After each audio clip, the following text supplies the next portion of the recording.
इस कार्यक्रम के पुण्यार्जक हैं Jain Trailer Services India Private Limited, Jain Crane Services Private Limited, Sudha Sagar Road Lines, Kuntilal ji Sohani Devi Gadiya, Ramesh Kumar Sunita Gadiya, Naresh Kumar Dimple Gadiya, Ishant Deepika Gadiya, Priyansh Sonali Deepesh Gadiya, Nasirabad Rajasthan, Gandhidham. बोलो ये सव साहूनम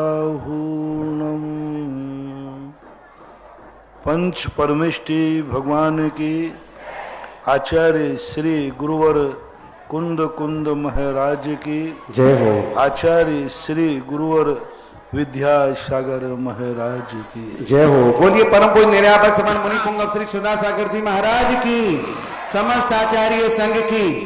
आज की प्रथम जिज्ञासा के लिए आवाज दे रहा हूं सुरेंद्र कुमार जी जैन ईश्वरवाड़ा, और तैयार रहेंगे अतिशय जैन दादा बाड़ी कोठा।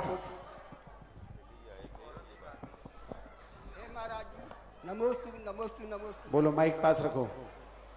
हे महाराज जी नमोस्तु नमोस्तु नमोस्तु। हम श्रावक, हे महाराज जी हम श्रावक लोग ऐसा क्या करें कि जीवन धन्य हो जाए। ये सारे के सारे जो उत्सव होते हैं, ये उत्सव धन्य करने के लिए ही होते हैं। पंच परमेष्टि की शरण में जाना ही सबसे बड़ा धन्य होने का उपाय है। सबसे बड़ा तो धन्य उसी समय हो जाता है व्यक्ति जब वो सच्चे भगवान को पहचान लेता है, सच्चे गुरु को पहचान लेता है, सच्चे धर्म को पहचान लेता है। उसके पहले तो वह धन्य हो जाता है उसी समय जब व्यक्ति जैन कुल में जन्म लेता है, और जैन कुल में जन्म लेने के बाद फिर धन्य होता है जब वो देव साध गुरु को पहचान लेता है। उसके बाद और धन्य होता है जब देव साध गुरु की शरण स्वीकार कर लेता है, और सबसे बड़ा धन्य हो जाता है कि उनकी आज्ञा को मान करके अपने जीवन में आवश्यकों को जीवन में उतार लेता है। देव पूजा गुरु पास्ते स्वाध्याय संयमस्तपः दानम चेति गृहस्थानाम षट कर्माणि दिने दिने। जो व्यक्ति प्रतिदिन देव पूजा, अपने गुरु की उपासना, संयम, स्वाध्याय, तप और दानादि की प्रवृत्ति करता है, उसका प्रतिदिन जीवन धन्य होता है। उससे और बड़ा धन्य होने के लिए उपाय है कि व्यक्ति ग्रस्त जीवन में रहकर व्रतों को अंगीकार करता है। 12 व्रतों को स्वीकार करके प्रथमा व्रत लेकर के अपने जीवन को धन्य कर लेता है। और मानव जीवन को धन्य करने वाला उपाय यही है कि एक दिन वो अपने जीवन में मुनि दशा को प्राप्त कर कर, महाव्रतों को प्राप्त कर कर अपने जीवन को चरमोत्कृष्ट रूप से धन्य कर लेता है। यही धन्य होने का क्रम है। चलिएगा आगे, तैयार रहेंगे श्रीमती संपत जी जैन उदयपुर। माइक भेजो जल्दी।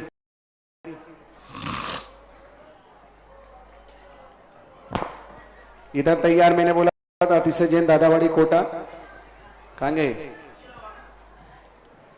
पूज्य और प्रातः स्मरणीय विश्व वंदनीय निर्यापक 108 गुरु मुनिवर के चरणों में मेरा कोटि कोटि नमन। महाराष्ट्र कल जो केवल ज्ञान होगा पारश्वनाथ भगवान को, तो उसमें वो जो समोषण बनेगा, वो समोषण अभी बताया जाता है वैसा ही होता है या दूसरी तरह से होता है। और जो सामान्य केवली होते हैं वो अपने आप में परिपूर्ण होते हैं, फिर भगवान के समोषण में उनका क्या विशेषता रहती है? भगवान का जो समोषण होता है यह देवोपुनीत होता है। इसलिए भगवान के 40 मूल गुणों में समोषण नहीं आता। भगवान के जितने भी गुण, उनके तप, उनकी तीर्थंकर प्रकृति की योग्यता से प्रकट होते हैं, वे सब 46 मूल गुणों में आता है। जैसे अष्टप्रातिहार हैं, ये स्वतः ही भगवान को प्रकट होते हैं, देवताओं के द्वारा प्रकट नहीं होते। किसी किसी आचार्यों ने चवरों के लिए देवताओं के द्वार ढोड़ने का उल्लेख किया है, लेकिन ये वैभव तीर्थंकर प्रकृति के कर्म के उदय से होता है। और समोषण की रचना जो है यह है तो तीर्थंकर प्रकृति का फल, लेकिन इसका निर्माण कुबेर अपने विक्रिया के माध्यम से उस समोषण की रचना करता है। लेकिन समोषण में कुछ स्थान ऐसे होते हैं जो विक्रिया से नहीं किए जा सकते, जैसे मानस्तंभ की मूर्तियां, जैसे चैत्य वृक्षों के ऊपर भगवान का स्थापन, ये सारे के सारे विक्रिया से नहीं करते, लेकिन लाते देवलोग ही हैं। इसलिए समोषण की रचना देवो पुनीत ही मानना चाहिए।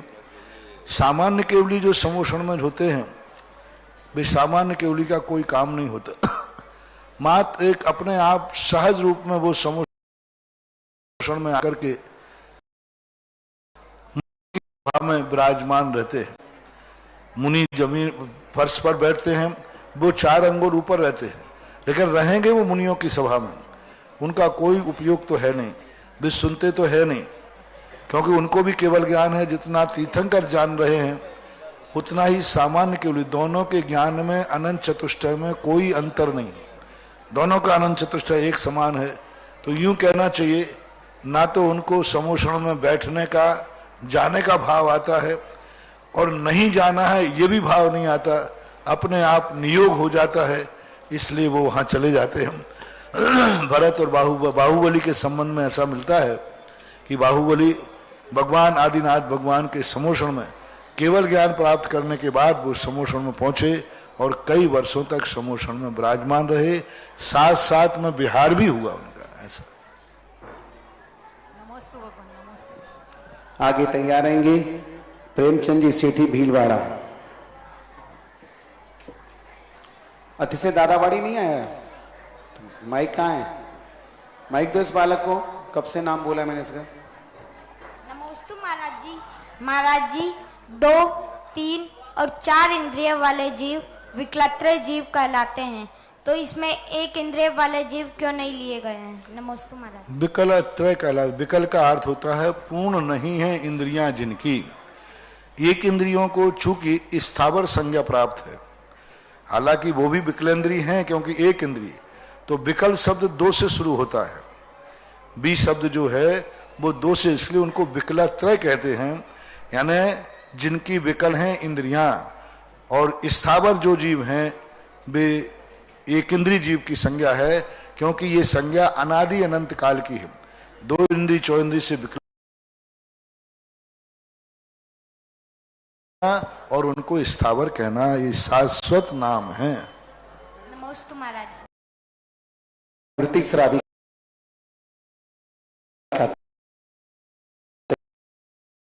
प्रेम जी सेठी बोलो।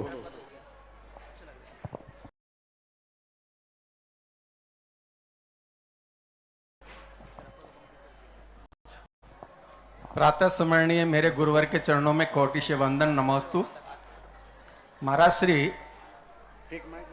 नवकार मंत्र में ये नमो अरिहंताणम बोलते हैं और आजकल काफी लोग नमो अरिहंताणम बोलते हैं, तो इसमें नमो और नमो में काफी अंतर है। तो ये प्राकृत भाषा में है और लोग बाग हिंदी लगा के प्राकृत भाषा ही बोलते हैं, तो इसका कितना मतलब इसको उनको फायदा मिलेगा और कितना नहीं मिलेगा? प्राकृत भाषाएं 2 प्रकार की हैं, एक सौरसेनी और एक मागधी। मागधी भाषा के अंतर्गत प्राकृत में ना का ना बनता है, तथा धना ना, नल वाला ना, तो मागधी भाषा में, और सौरसेनी प्राकृत में टाठा ढला ना बनता है। तो दिगंबर जैन संप्रदाय में सौरसेनी भाषा का प्रयोग किया जाता है, इसलिए दिगंबर लोगों में नमोकार मंत्र ना से शुरू हुआ।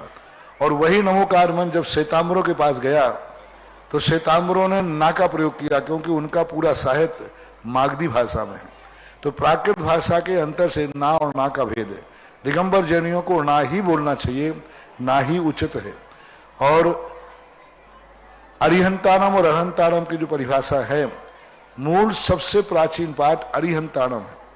पूज्यवर पुष्पदंत भूतबली ने सबसे पहले सठखंडायम के मंगलाचरण के रूप में नमोकार मंत्र को लिपिबद्ध किया था और उन्होंने अरिहंताणम शब्द का प्रयोग किया। बाद में जाकर के लगभग 700 साल बाद जाकर के नमो अरिहंताणम शुरू हुआ और 10वीं शताब्दी के समय एक प्रचलन कुछ दिन चला अरुहंताणम। ऐसे ये 3 शब्द पूज्यवर वीरसेन स्वामी महाराज ने श्री धबला जी के अंदर उल्लेख किए, लेकिन प्राचीन पाठ देखा जाए तो नमो अरिहंताणम पढ़ना चाहिए। यह श्रेष्ठ है, प्राचीन है। नमोस्तु महाराज। आगे तैयार रहेंगे अमोलक जी जैन आगर। नमोस्तु महाराज श्री। महाराज जी, सम्यक दृष्टि जीव के कौन सा गुण स्थान होता है और शुभोपय के कौन सा गुण स्थान होता है? महाराज भगवान के कई स्थान में ऐसे नहीं, वहां क्या किया जाए देखिएगा। हाँ बोले। महाराज श्री जी नमोस्तु। महाराज श्री जी, सम्यक दृष्टि जीव के कौन सा गुण स्थान होता है और शुभोपयोग के कौन सा गुण स्थान होता है? सम्यक दृष्टि का गुण स्थान चौथा से लेकर के 14वें गुण स्थान तक सब सम्यक दृष्टि होते हैं। चौथे गुण स्थान के नीचे सम्यक दृष्टि नहीं होता, और शुभोपयोग भी चौथे गुण स्थान से ही चालू होता है। जयसेन स्वामी ने समय सार की टीका में स्पष्ट उल्लेख किया कि शुभोपयोग तारतम्य रूप से चौथे गुण स्थान से शुरू होकर के 6ठे गुण स्थान तक नियम से पाया जाता है। सप्तम गुण स्थान में शुभोपयोग भी पाया जाता है, जघन्य रूप से शुद्ध उपयोग भी पाया जाता है, ऐसा मानना है। महाराज जी, एक छोटी सी शंका। हेलो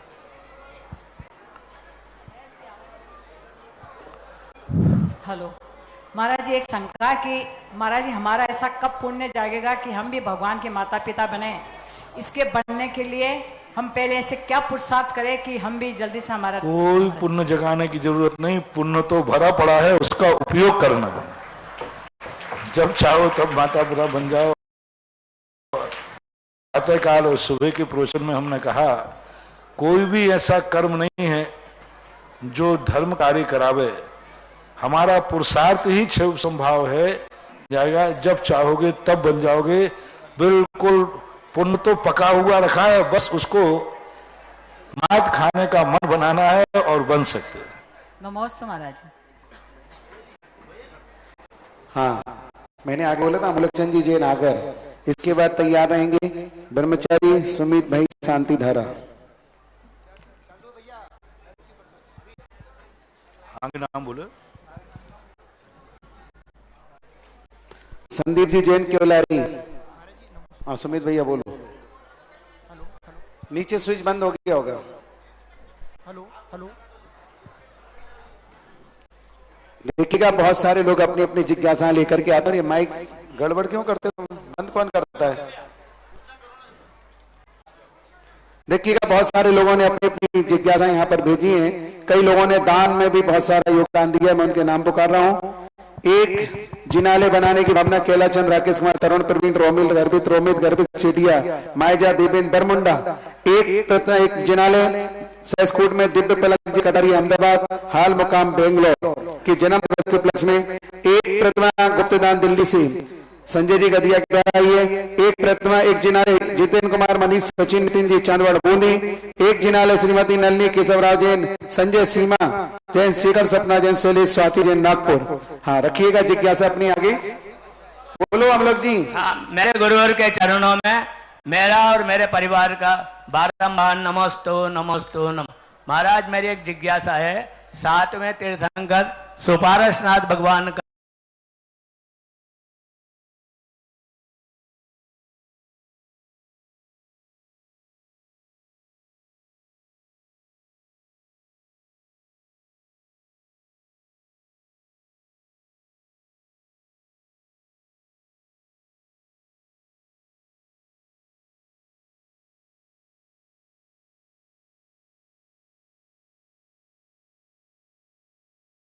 के प्रतीक के रूप में 7 फन वाला उनके ऊपर चिन्ह बनता है। इसमें किसी को शंका भी हो जाती है महाराज कि कौन सा तीर्थंकर है। अब शंका है तो क्या करें, भगवान तो जो है तो है। चिन्ह से भी निर्णय हो सकता है, इसलिए नीचे स्वस्तिक बना दिया जाता है, तो वे सुपार्श्वनाथ मान लिया। आगे तैयार रहेंगे ब्रह्मचारी बहन सविता ललितपुर। महाराज जी नमोस्तु महाराज जी। महाराज जी, हम लोग शांतिधारा गिर गौशाला अतिशय तीर्थ बीनाजी बारा से हैं। वहाँ हम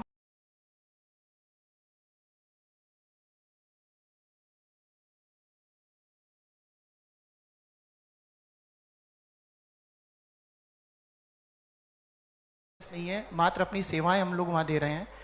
महाराज जी, वहाँ हम लोग गौशाला में घी के साथ साथ कुछ पंचगव्य आधारित औषधियाँ भी बना रहे हैं। इसके संबंध में आपसे कुछ मार्गदर्शन चाहते हैं कि हम कैसे लोगों को एलोपैथी साइंस से दूर कर हिंसा वाली औषधियों से बचा के हम गौ आधार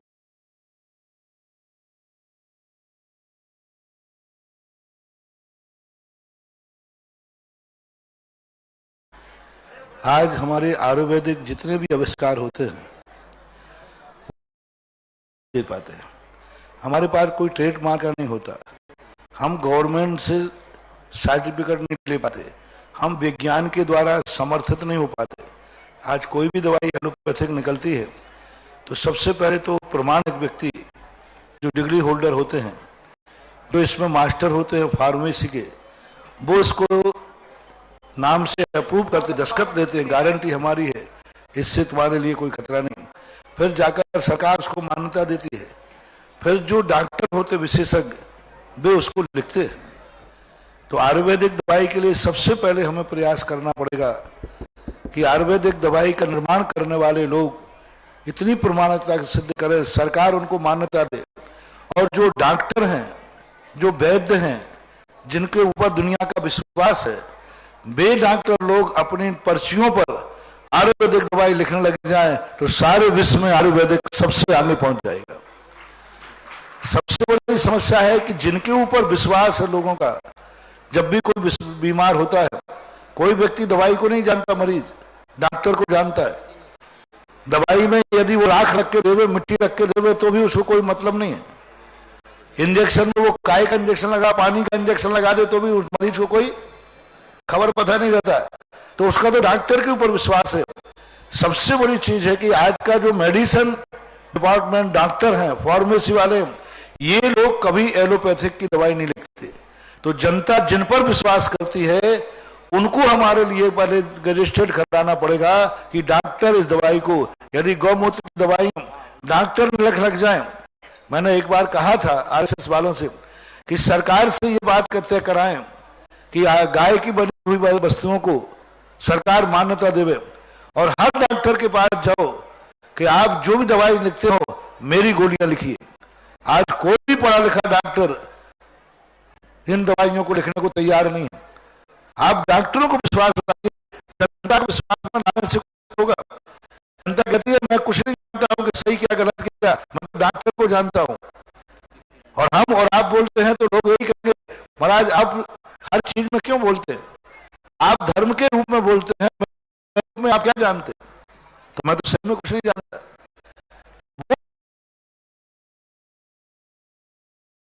16 साल 25 साल इसमें पढ़ाई की है, वो लोग इस पर शोध क्यों नहीं कर रहे? आज फार्मेसी वाले शोध क्यों नहीं कर रहे? आज इसी चीज को यदि हम फार्मेसी के माध्यम से जगत में भेजें, और जितने डॉक्टर हैं ये सारे डॉक्टर हर दवाई के ऊपर यदि ये दवाई लिखना शुरू कर दें तो हमें प्रचार करना नहीं पड़ेगा।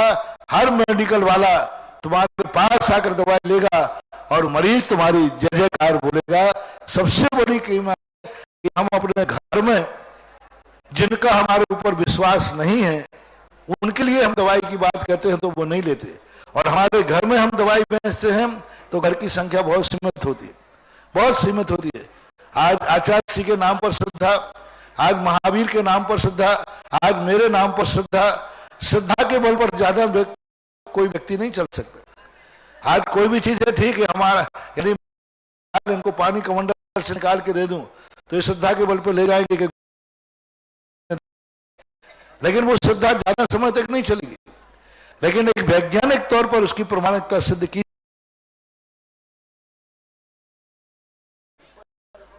तो फिर हमारी सफलता मिलेगी। मैं तो हमेशा गौ के संबंध में जब लोग कहते हैं लोग ऐसे कैंसर दूर हुआ, ये हो रहा, वो हो रहा, सब हो रहा, तो मैंने कहा जब हो रहा है तो डॉक्टर क्यों मूर्ख हैं? डॉक्टर क्यों इसको स्वीकार नहीं कर रहे? डॉक्टर भी हमारे बीच के हैं, हमारे साथ के हैं, वो क्यों नहीं इसको स्वीकार कर पा रहे हैं? इस कारण से हमारा पीछे हटना हो रहा है। बाकी हम श्रद्धा के बल पर जितने दिन चला रहे उतनी देर हवा चलती है। श्रद्धा की हवा ज्यादा नहीं चलती, विज्ञान की हवा चलाना पड़ेगी। यदि दुनिया में आयुर्वेदिक करना है और गाय आदि के बने हुए वस्तुओं से प्रचार करना है, तो हमें इसे वैज्ञानिक रूप देना ही पड़ेगा। आगे बहन जी के पश्चात तैयार रहेंगे। महाराज जी अभी हम लोगों ने प्रमाणिकता के लिए सरकारी डिपार्टमेंट आयुष डिपार्टमेंट होता है उस निर्माण का लाइसेंस ले लिया है और आगे जीएमपी के लिए हमने प्रोसेस आवेदन लगाया हुआ है। साथ में ISO 9001 आप तो बस डॉक्टरों से पर्चियों पे लिखवाना शुरू कर दो। जी महाराज जी, जितने डॉक्टर हैं उनसे कहो लिखिए, कोई नेत्र का कमजोर है उनसे कहिए कि घी लिखिए, उनसे कहिए, तो वो डॉक्टर लिखना शुरू कर दें, फिर तो अपन को ये पीछे नहीं रहे। अपन इतना प्रोडक्शन करना पड़ेगा कि हम पूर्ति नहीं कर पाएंगे और फिर एक गाय भी कट्टे खाने नहीं जाएगी, सारी गायें मेडिकल के लिए तैयार रहे। महाराज जी हेलो, महाराज जी अभी हम लोग पिछले 11 महीनों से औषधियों का निर्माण कर रहे हैं। इसमें आंख में डालने का आई ड्रॉप हमने तैयार किया है। जिन लोगों को साइनस माइग्रेन का सिर दर्द रहता है उसके लिए हमने पंचगव्य नस्य तैयार किया है। उसके इतने अच्छे रिजल्ट अभी तक परिणाम पास आए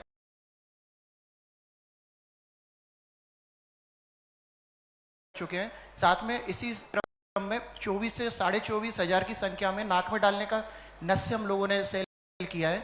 जिन लोगों को कान में दर्द रहता है, कान बहने की समस्या रहती है, उसके लिए हमने गोमयादी, कर्ण तेल आदि इस तरह से औषधियां तैयार की है।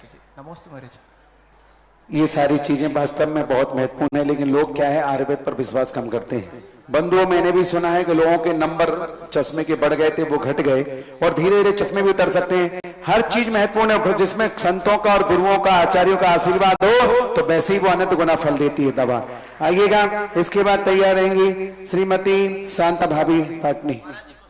परम पूज्य निर्यापक श्रमण प्रातः मुनिश्री जी के चरणों में मेरे और मेरे परिवार का बारंबार नमोस्तु। महाराज जी आज जब विशाल मंदिर के दर्शन किए तो इतना मन प्रफुल्लित हो गया कि लगा कि बहुत ही सुंदर चीज यहाँ पर बन गई है।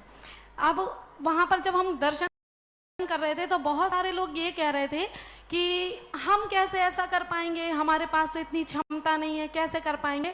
तो सबसे पहला प्रश्न ये है महाराज जी कि हम मध्यम वर्गीय लोग कैसे इस दान की अनुमोदना कर सकते हैं, कैसे पुण्यार्जन कर सकते हैं? इसके दो कारण हैं।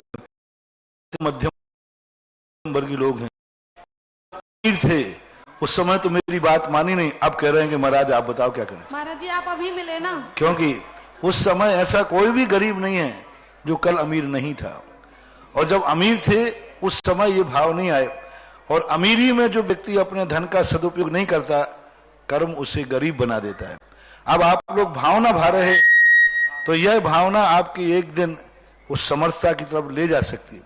दूसरी बात है, मध्यम वर्ग वालों के लिए भी हमने बहुत कुछ सोचा। जरूरी नहीं कि बड़े मंदिर बना पाए, लेकिन एक सहस्कूट जिनालय जगह जगह जो बन रहे हैं ये उन्हीं मध्यम वर्ग वाले लोगों के लिए कर रहे हैं कि एक छोटी सी मूर्ति बना करके भी यदि वो अपने जीवन का पूर्णता करते हैं तो बहुत अच्छा है। तो बड़े मंदिर नहीं बना सकते तो सहस्कूट बना सकते हैं उनमें अपनी मूर्तियों का।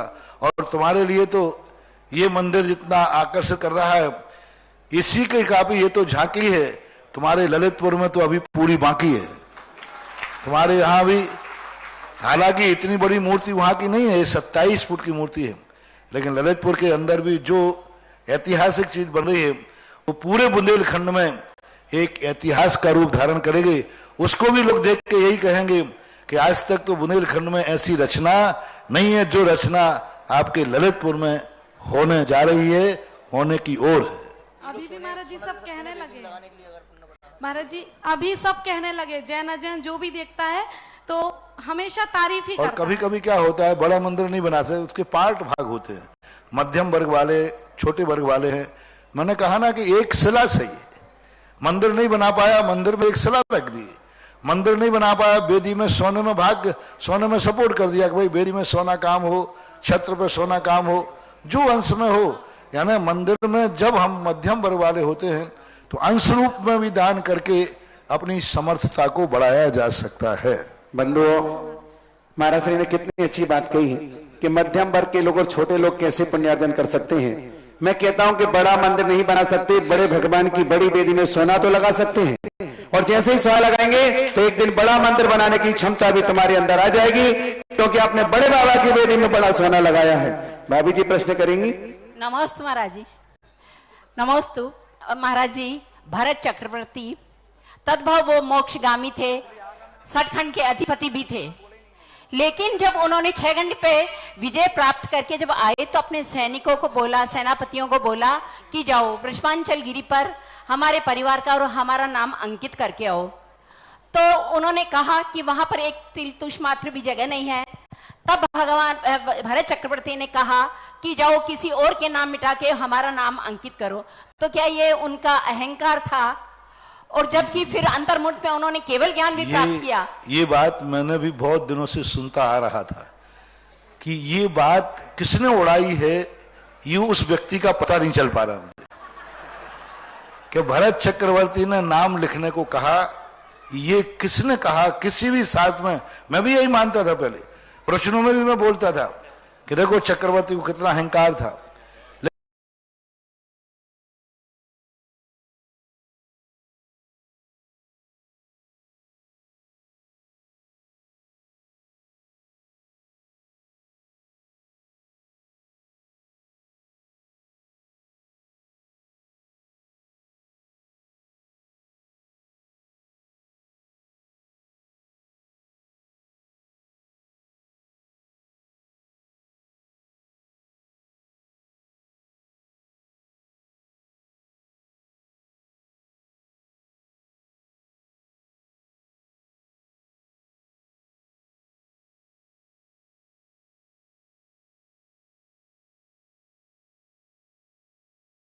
नहीं है, तब देवता लोग कहते हैं कि नहीं, यहां पर ये नियोग है, जब भी कोई चक्रवर्ती आता है किसी पुराने चक्रवर्ती का नाम मिटा करके उस पर लिखा जाता है। तब भरत चक्रवर्ती कहते हैं नहीं, किसी का नाम मिटा करके मेरे नाम लिखने की जरूरत नहीं है। तब वहां पर फिर देवता समझाते हैं कि आप ही नहीं कर रहे हो, ये सदा से ऐसा होता है, सदा से जब जब अनंत काल पहले भी, क्योंकि चक्रवर्ती अनंत हो गया, वो शिला छोटी सी है और उस विषभगिरी के ऊपर लिखना है। हमेशा से अनंत काल तक जब भी चक्रवर्ती आया उसका नाम मिटाया जाता है, दूसरे का लिखाया जाता है। तब भरत चक्रवर्ती मौन प्राप्त हो गए और सेनापति ने नाम लिखने का आदेश दिया। ओम शब्द बोल करके भरत चक्रवर्ती मौन हो गए। ओम का अर्थ होता है जैसे नियोग हो, पर ये कभी भरत चक्रवर्ती ने मिटाने का आदेश, मैं भी पहले यही मानता था। कुछ चर्चाएं ऐसी हो जाती हैं जो पंखे की हवा के समान दुनिया में उड़ जाती है। जैसे कि वहां चक्रवर्ती की पटरानी नरक जाती है, कहीं नहीं मिला लिखा, कहीं भी नहीं लिखा। भरत बाहुबली, भरत को शल्य थी कि भरत की भूमि पर खड़े हैं, ऐसा उल्लेख कहीं नहीं मिला। तो कुछ ऐसी चर्चाएं हो जाती हैं जिनका कोई भी आता पता नहीं रहता, लेकिन चर्चाएं चलती हैं। लेकिन आगम को, स्वाध्याय को करके इस शंका को मिटा लेना चाहिए। भरत जैसे चक्रवर्ती जैसे महान विवेकी कभी ऐसे परिणाम ना रखते हैं और ना वो ऐसे मिटाने का, लेकिन जब नियोग है तो वो मना भी नहीं कर सकते। अब देखिए अगली जिज्ञासा हमारे परम पूज्य मुनि श्री निष्कम सागर जी करेंगे। इसके बाद तैयार रहेंगे ब्रह्मचारिणी बहन किरण दीदी। महाराज श्री, एक बहुत खुशी की बात है कि यहाँ पर जितने महाराष्ट्र जो बाढ़ पीड़ित के लोग आए थे वो आपके दर्शन करके पूज्य गुरुदेव के चरणों में पहुंचे और आचार्य श्री को यहाँ के बारे में बताया कि पूज्य निर्यापक मुनि श्री सुधा सागर जी महाराज जी के पास में महाराज श्री हम लोगों के लिए 90 घर की घोषणा आर के परिवार के माध्यम से हुई। तो पूज्य आचार्य भगवान कहते हैं कि तुम लोग आने में लेट हो गए, इसके पहले ही मेरे पास समाचार आ चुके थे। वो लोग बहुत खुश हुए और लगभग आचार्य श्री ने उन लोगों के लिए 55 से 60 मिनट का समय दिया। उसके बाद वो हंसते खुशते और अपने गांव पहुंचे। अभी महाराज श्री पूज्य आगम सागर जी महाराज जी के समाचार आए कि इन लोगों के अशोकर्म का उदय था कि इस बार ये लोग दीपावली नहीं मना पाए, लेकिन जैसे ही ये महाराष्ट्र के लोग 2 बस के साथ में और वहां पहुंचे तो जाते से ही इन लोगों ने अपने घर में दीपावली की खुशियां मनाई हैं। महाराज श्री ये पूरा श्रेय आपके लिए जाता है। उन लोगों ने महाराज श्री एक जिज्ञासा अपने पास रखी है, मैंने कहा कल पूछ लूंगा, तो कहते नहीं महाराज श्री पूरा महाराष्ट्र आज जिज्ञासा सुनने के लिए आता है और महाराज श्री क्या कहते हैं उसके लिए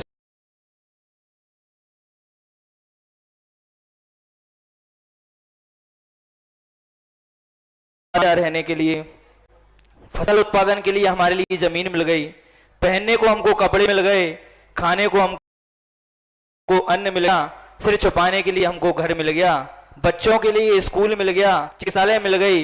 लेकिन महाराज श्री चाहते हैं कि हमारे लिए घर तो मिल गया है, लेकिन ऐसे ही हमारे लिए जिनेंद्र भगवान का एक नया जिनालय, जिनेंद्र भगवान मिल जाएं, जिससे हम हमारे उनकी पूजन अर्चना कर सच्चे जैन और सदाचार और संस्कारित बन सके।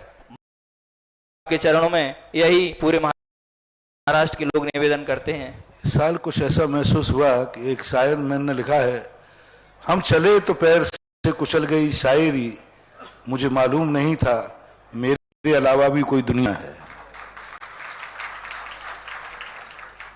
जब ऐसी स्थिति देखी, मैं तो सदा जैनियों को लक्ष्मी पुत्र के नाम से पुकारता था और मुझे गर्व होता था कि लोग जब भी जैनी को लक्ष्मी पुत्र कहते हैं तो मेरा सीना 56 इंच का हो जाता है। कम से कम जैन धर्म के प्रति, जैनियों के प्रति लोगों की यह धारणा तो है। लेकिन जब इस साल महाराष्ट्र की जो स्थिति सुनी, आगम सागर ने जो आंखों देखा हाल सुनाया, तो वस्तुतः मुझे ऐसा लगा कि नहीं, दुनिया अभी कुछ और पीछे है।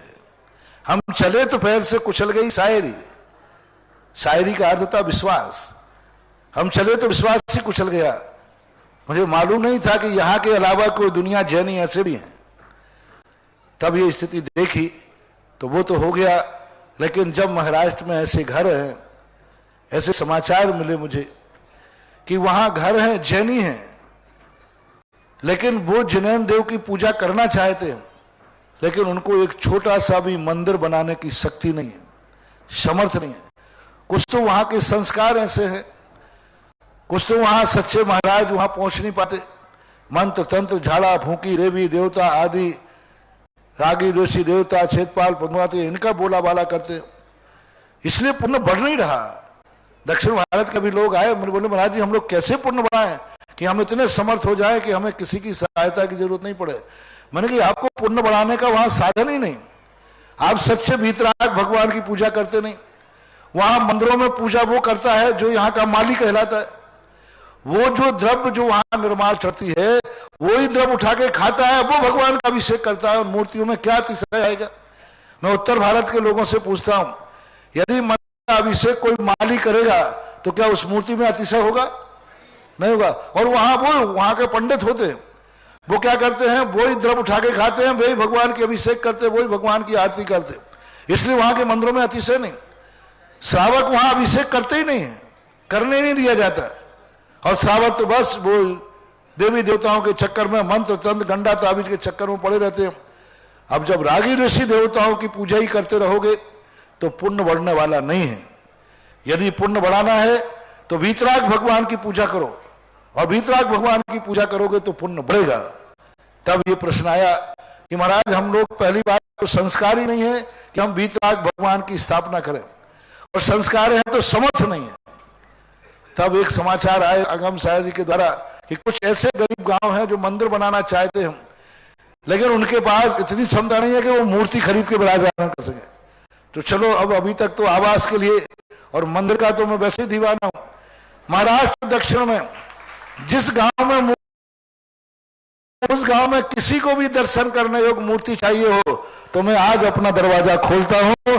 और भक्तों की तरफ से जब एक रहने के मकान की जब बात आई तो भक्तों ने कहा कि जितने मकान बनेंगे सब बना देंगे। तो अब तो भगवान की बात है, कोई ये मत सोचना कि तुम्हें 50 फुट की मूर्ति दे दो। यानी एक गांव में मंदिर के लिए जहां मूर्ति नहीं है, जहां भगवान नहीं है, बिल्कुल भी नहीं है, दर्शन भी नहीं है, और वे दर्शन के योग्य मूर्ति चाहते 1 foot 2 foot 3 foot 4 foot 5 foot आदि की, तो वे जहां में से मंदिर बनाना चाहते, आगम सागर से मेरा कहना है, और वहां भी ऐसे गांव में मंदिर मूर्ति के लिए आप यहां भेजिए। हमारे भक्त एक नहीं 1008 मूर्तियां भी महाराष्ट्र में भेजने को तैयार। और आप चिंता मत करना, जिस दिन मूर्तियों की आवाज उठेगी उस दिन मूर्तियां इतनी हो जाएंगी, लेकिन बस शर्त एक है कि वीतराग मंदिर होना चाहिए। वहां रागी देशियों की पूजा पाठ नहीं होना चाहिए, वहां उन पर क्रियाकांड आदि नहीं होना चाहिए। शुद्ध जल के अभिषेक करने वाले लोग हों, शुद्ध रूप से जो कुंद कुंद की मूल परंपरा के अनुसार अभिषेक पूजन करने वाले यदि वो मूर्ति चाहते हैं तो कितनी भी मूर्तियां आपको चाहिए है, आप संदेशा भेजें, हम बिना प्रतिष्ठा के वहां आप प्रतिष्ठा कर लेना, और प्रतिष्ठा के कहो तो प्रतिष्ठा करके भी बने बने भगवान भिजवा दूंगा।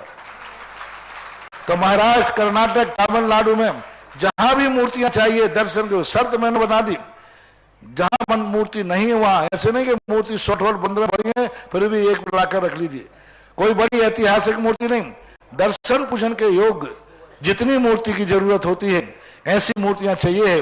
और वस्तुतः उस समाज के लोग गरीब हैं, पहला तो ये निर्णय करें कि वहां की समाज के द्वारा यदि मूर्ति बैठती है, एक व्यक्ति बैठालता है तो समृद्धि और तेज बढ़ेगी। वो ही मूर्ति यहां से मंगवावे जो वस्तुतः गरीब हो, जो वस्तुतः समर्थ है, जिनके पास पैसे पाप खर्चों के लिए हैं, घूमने के लिए हैं, ऐसो आराम के लिए हैं, और भगवान के लिए जो गरीब बनते हैं। ध्यान रखना, ऐसी गलती करना मत, नहीं तो तुम ऐसे गरीब होगे कि खाने को भी नहीं मिलेगा। हाँ, तुम्हारे पास यह खर्च करने को नहीं है, रोजी रोटी मुश्किल से कर रहे हो, ऐसे गरीब को उन गांवों में नहीं दी जाएगी जहां पर पैसा तो है, ऐसो आराम के लिए पैसा है और मंदिर के लिए पैसा नहीं है। वस्तुतः जो गरीब, अभी आगम सागर ने 4-5 स्थानों के नाम गिनाए कि यहां महाराज मूर्ति भिजवाओ, लेकिन मूर्ति के दातार भी वहीं से भिजवाना। तो यहां पर कुछ बच्चे थे 4-5 लोग, उन्होंने उसी दिन निष्कम सागर के महाराज के पास बैठे थे, तो इन्होंने कहा महाराज जी आपने जो मूर्ति की चर्चा आई, इन बच्चों ने मेरे पास उनसे आशीर्वाद दिलाया कि ये बच्चे कह रहे हैं महाराष्ट्र के लिए मूर्तियां हम भेजेंगे। तो 4-5 बच्चे इनके पास बैठे, यहाँ हमने बोला और वहां मूर्तियां हो गई। तो वो मूर्तियों के लिए ये बच्चे महाराष्ट्र इसी पंचकल्याण से प्रतिष्ठा करके उन बाढ़ पीड़ितों में जहां मंदिर भी बह गए और जहां मंदिर नहीं थे, उन्हीं बाढ़ पीड़ितों के लिए कितनी मूर्ति, 5-6 मूर्तियां इसी पंचकर्णा से प्रतिष्ठित होकर के 29 तारीख को महाराष्ट्र जाएंगे। महाराज से ऐसे भक्त हैं सुंदरलाल जी, प्रकाश चंद जी लोहड़िया भिजवलिया पधारे, पूज महाराज का मंगल आशीर्वाद लेंगे। धर्मचंद जी, नीलेश जी काला जिन्होंने भी प्रतिमा में योगदान दिया है, श्रीमान प्रकाश चंद, लोकेश कुमार जी, तनिष जी गोदा इन्होंने भी प्रतिमा दी है, मनोहर लाल जी, विजय जी सोनी, दिलीप जी सोनी इन्होंने भी एक प्रतिमा प्रदान की है, पंकज कुमार जी, राकेश जी सेठिया, समस्या परिवार इन्होंने प्रतिमा प्रदान की। आए और पूज महाराज का मंगल आशीर्वाद। देखो कितना बड़ा त्याग है, जहां पर देव दर्शन की व्यवस्था नहीं और प्रतिमा को पुण्यार्जन करने की क्षमता नहीं, वहां पर प्रतिमा का पुण्यार्जन करके यहां से प्रतिष्ठा करके कमल भी बनाए हैं। और प्रतिमा ऐसा नहीं कि कमल ऐसे ही दे दिया या मूर्ति ऐसी दे दी, भगवान को विराजमान करने के कमल भी यहां से बन के जा रहे हैं, छत्र जा रहे हैं, चमर जा रहे हैं, भामंडल जा रहे हैं, हर चीज की व्यवस्था यहां से बना के भेजी जा रही है। ऐसे भक्तों के सम्मान में आप जोरदार तालियां बजाएं। चलिए आगे बोलिए। अगली जिज्ञासा किरण दीदी, इसके बाद तैयार रहेंगे मीना शास्त्री उदयपुर।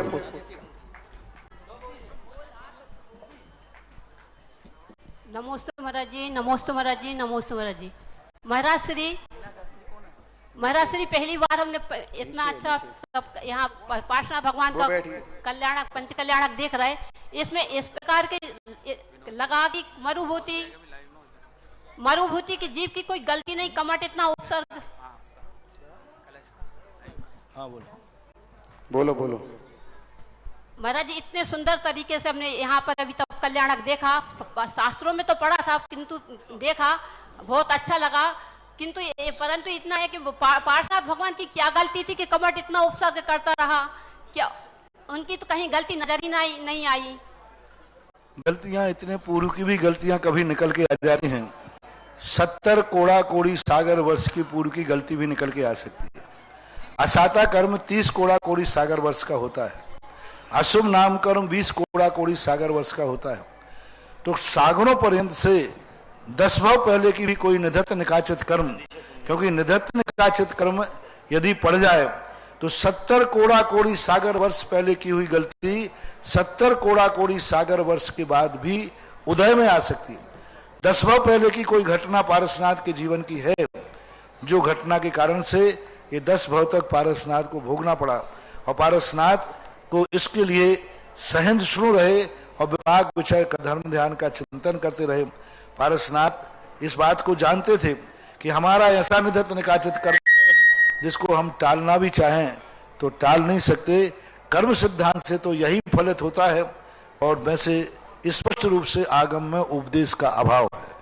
बंधु बहुत सारे भक्त हैं, जिज्ञासा के पूर्व बताना चाहता हूं कि एक भक्त जिसने नंदीश्वर जिनालय का शिलान्यास भी किया है, 25 कलश की राशि से एक जिनालय बनाने की भावना। भाई ऐसे भक्त तैयार रहेंगे। विजय जैन मुंबई, अगली जिज्ञासा वो ही रखेंगे। ये धरा इसलिए नहीं पावन, ये धरा इसलिए नहीं पावन कि यह बरसता है सावन। ये धरा इसलिए है पावन, क्या हुआ था पासनाथ भगवान का समागम। ये धरा इसलिए नहीं पावन, यहाँ पे आए थे पासनाथ भगवान का ब्याह हुआ था। और ये धरा इसलिए है पावन कि यहाँ होता है संतों का समागम। ये बिजोलिया धरा साधारण धरा नहीं है। ये बिजोलिया धरा इसलिए पावन है कि सावन बरसता है, बारिश बरसती है, इसलिए धरा पावन नहीं होती। ये धार्मिक धरा संतों के, महंतों के, तीर्थंकरों के आवागमन से ये धरा पावन होती है। ऐसी पुनीत परम पावन बिजोलिया धरा के लिए बारंबार नमोस्तु नमोस्तु नमोस्तु। अब महाराज जी मेरे पास इतने सारे क्वेश्चन, इतनी सारी खुशियां, इतनी सारी बातें, मैं कहाँ से शुरू करूं, मुझे कुछ समझ में नहीं आ रहा। क्या मैं अपने माँ बाप, माता पिता का उपकार कहूँ या गुरु का उपकार कहूँ, जो मेरी माँ ने मुझे वसीयत में दिया था, जो मेरी माँ मुझे दे के गई थी। आज मैंने मेरी माँ की इच्छा पूरी की और गगन बिहारी पासनाथ भगवान की स्थापना का सौभाग्य प्राप्त किया। और वो प्राप्त शायद मुझे नहीं होता अगर ऐसे परम उपकारी गुरु न होते।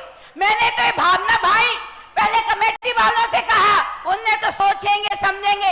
बेनारा जी से कहा, मैंने मेरी इच्छा पूरी करवा देना, उन्होंने कहा सोचेंगे समझेंगे। अब इतने बड़े महाराज, इतने ऊंचे महाराज, इतने पहुंचे हुए महाराज, मेरी तो हिम्मत नहीं थी बात कर लूं, लेकिन अभी आप लोग हैं ना मेरे साथ, इसलिए इतनी जोर से बात कर रही हूँ। अकेली में बात करने की हिम्मत नहीं होती मेरी, हाथ पैर जूझते हैं।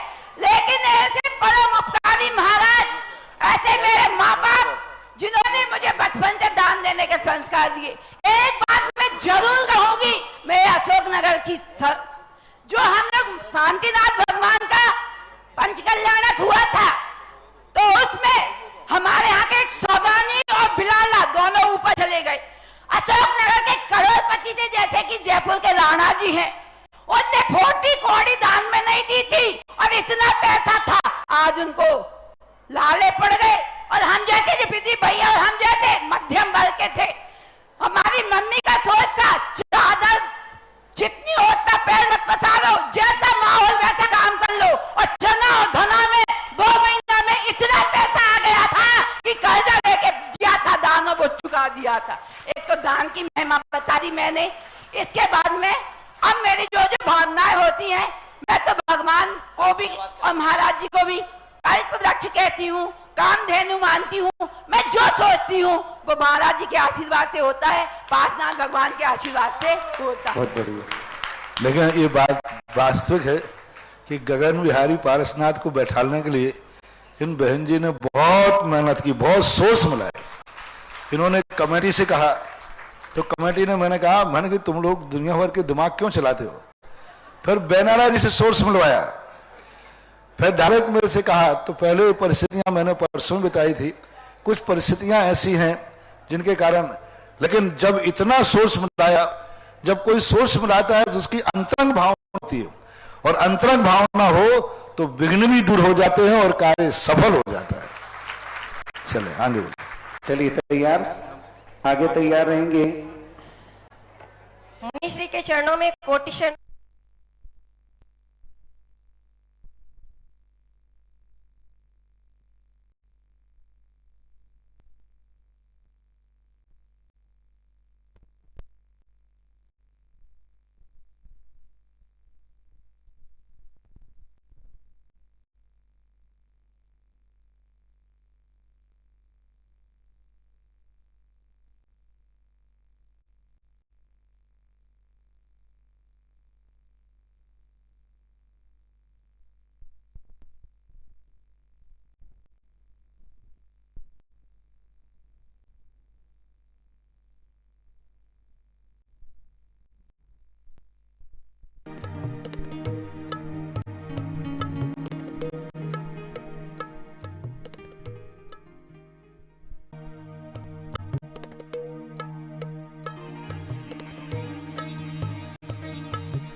और नियोगी दृश्यों की जो परंपरा मिलती है वो परंपरा से मिलती है।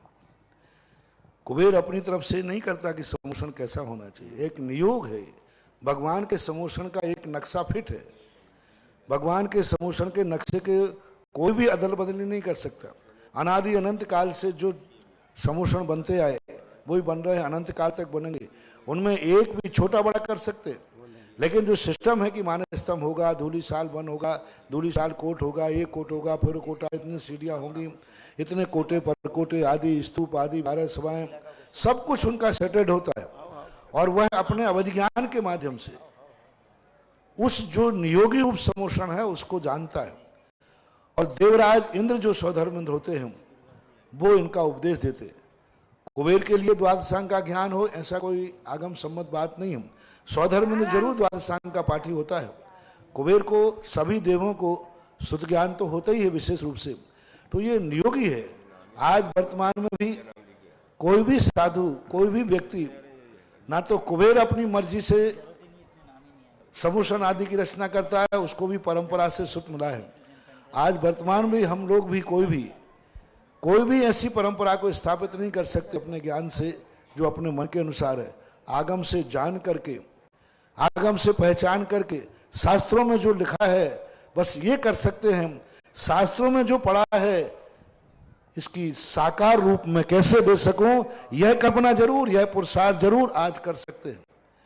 तो जो यहाँ पर स्थिति आई सन 1994 के अंदर, जब पहला चतुर्मास राजस्थान में अजमेर में था, सेठ जी की नसिया के यहाँ एक समोषण की रचना होती है सोने के समय, छोटी सी, और उनमें एक छोटे से भगवान थे 9 इंची। वो बिल्कुल ऐसे ही जैसे ये भगवान है पद विहार करते हुए वहाँ मूर्ति है। उसको जब मैंने देखा था तो उस समय आता था कि भगवान का समोषण इस प्रकार का है और वो डिब्बों में बंद है, कभी कभी निकलता है। ऐसा कभी रूप बन जाए, कहीं कोई ऐसा निमित्त बन जाए, तो ऐसे निमित्त के लिए ऐसे परिणाम बन जाते हैं कि कहीं पर उजागर हो जाए। अब भगवान की आज तक किसी भी तीर्थंकर की केवल स्थान का पता नहीं चला। आज किसी भी भारतवर्ष में कोई भी ये नहीं कह सकता केवल ज्ञान का ऑन द स्पॉट यह है, न ऋषभदेव का न महावीर स्वामी का। स्पॉट नहीं बता सकते कि यहीं केवल ज्ञान हुआ। नगर का नाम आएगा, वृक्ष का नाम आएगा, लेकिन ये बताया कि यहाँ भगवान बैठे थे और यहाँ के केवल ज्ञान हुए था। मात्र एक पिझोलिया एक ऐसा तीर्थ है जहाँ पारसनाथ का ऑन द स्पॉट केवल ज्ञान का पता है, स्थली पता नहीं, चट्टान पता है, हाँ भगवान बैठे थे। तो ये नियोग यहाँ के रूप में परिणत था और यही ऐसी स्थिति बनने के परिणाम बनने के भाव थे। परिस्थितियाँ कुछ ऐसी थी, कुछ परिस्थितियाँ ऐसी होती हैं कहीं साकार रूप देना चाहें तो अपन नहीं दे पाते, क्योंकि देने में बहुत सारी परेशानियाँ बनती हैं। परेशानियों का सामना करना पड़ता है, हिम्मत करना पड़ती है। जिस हिम्मत से यहाँ पारसनाथ भगवान बैठे हैं, ये तो मात्र किसी आज के युग की तो समर्थ की बात नहीं है, जरूर पारसनाथ का ही कोई अतिशय और परिणति रही। मेरे मन में भी अनेक प्रकार के बहुत डर करके, बहुत साहस करके, क्योंकि इस स्थान पर बहुत सारी परिस्थितियां हैं, बहुत सारी प्रतिकूलताएं हैं, और पारसनाथ का तो कोई भी कार्य बिना उपसर के होता ही नहीं, बिना परिचय के होता ही नहीं। और जिन्होंने प्रश्न किया है, सबसे पहले कमेटी के सामने इन्होंने ही प्रश्न रखा था। ब्रह्मचारिणी बहन जो आपसे प्रश्न कर रही ना, इन्होंने ही एक प्रश्न रखा था कमेटी के सामने, तो मैंने नकार दिया था कि भाई इस प्रश्न का संभव नहीं, क्योंकि कुछ परिस्थितियां ऐसी हैं यहाँ की जिस कार्य को करना संभव नहीं। मुझे मालूम नहीं था, कमेटी ने आगे कहा, मैंने कही हूँ, लेकिन फिर जब विचार किया तो ऐसे पुण्य का परिणाम बना कि बिना विघ्न के भगवान पारसनाथ स्थापित हो गए और कोई विघ्न नहीं आया, किसी प्रकार का विपरीत परिस्थिति नहीं आई। एक बार तो ऐसा आई, किसी ने हाँ भी कह दिया कि बन जाएगा, बाद में विघ्न आ गया, टल गया। फिर बाद में जो सब हुआ वो आपके सब सामने है। एक अलौकिक रचना, वहाँ जाते ही मुझे आज ही नहीं, जब मैं पहली बार आया था उस समय तो वहाँ कुछ भी नहीं था। उस चट्टान पर बैठते ही मेरे लिए अनुभूति हुई थी कि हाँ आज भी केवल ज्ञान की वर्गणाएं विद्यमान है।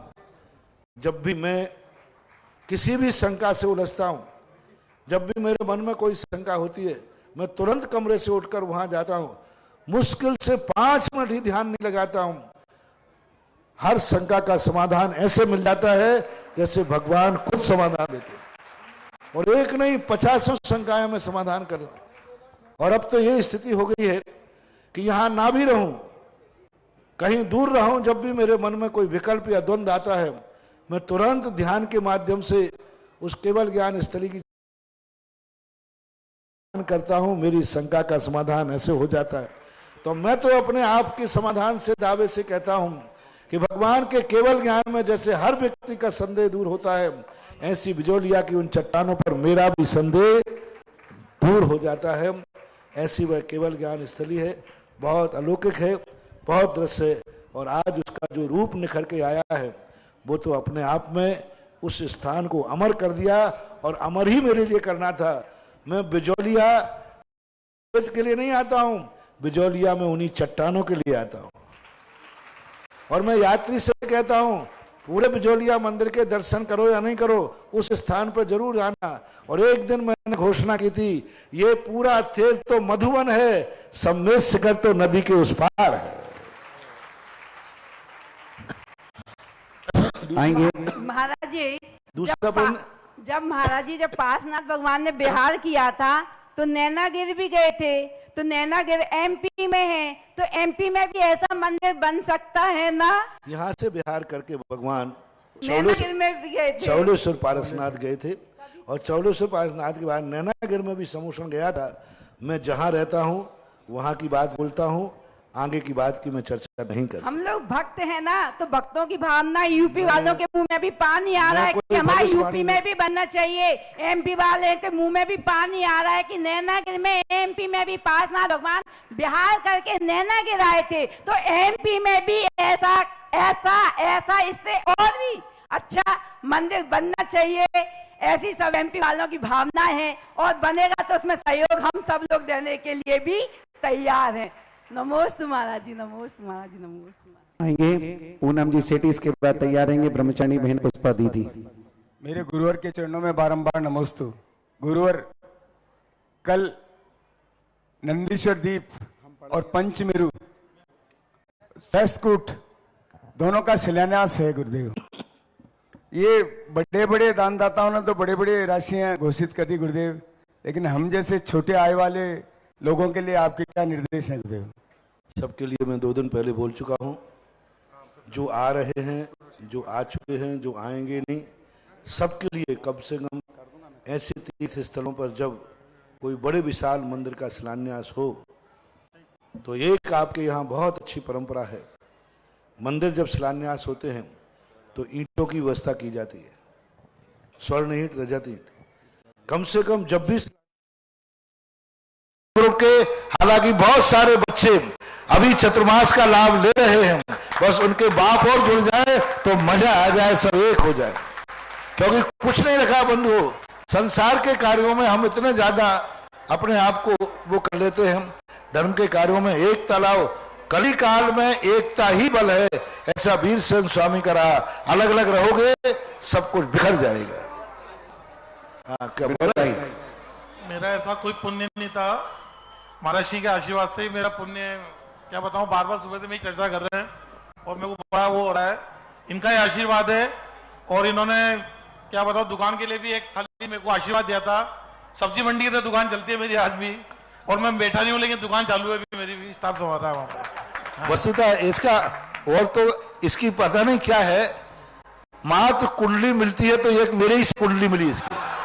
अब वो संतोष से मिली कि नहीं वो मुझे पता नहीं है, लेकिन और देखो किसी से इसकी विनोद का सही कह, पुण्य इसका कोई पुण्य नहीं है, बस एक ही पुण्य है कि इसकी कुंडली मेरे से मिल गई, और शुरू से मिल रही है, अभी तो बात की बात है, शुरू से मिल रही है।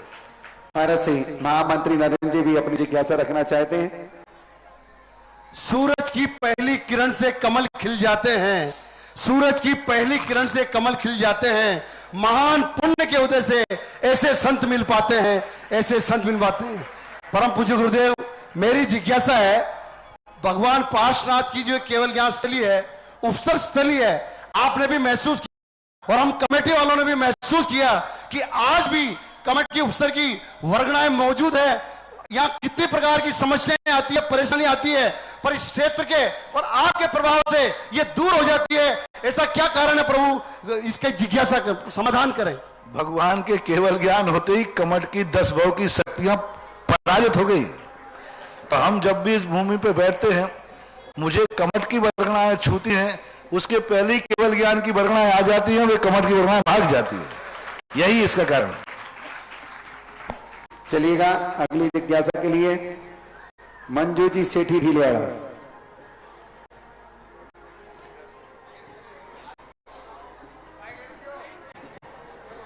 हेलो, हाँ बोलो।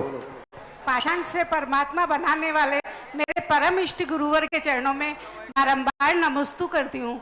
महाराज जी, जिज्ञासा है कि जो सत्यार्थ में राजा अश्वसेन और वामा देवी ने तीर्थंकर बालक को जन्म दिया था, उनका पुण्य अधिक था या आप जैसे मुनिराज जो कि पाषाण को परमात्मा बनाते हैं, उन आपका पुण्य अधिक है? मैं तो पुण्य और पाप से बहुत ऊपर हूं, क्योंकि मैं पुण्य के कभी पुण्य के बल पर नहीं जीता हूं। मैं तो अपने खुद उपादान शक्ति के बल पर। पुण्य मेरी सेवा करता है, ये उसका पुण्य है। पुण्य मेरी सेवा करता है, ये उसका पुण्य है। मेरा पुण्य तो यही है कि मैं सच्चे धर्म को पहचान गया हूं, यही मेरा सबसे बड़ा पुण्य है।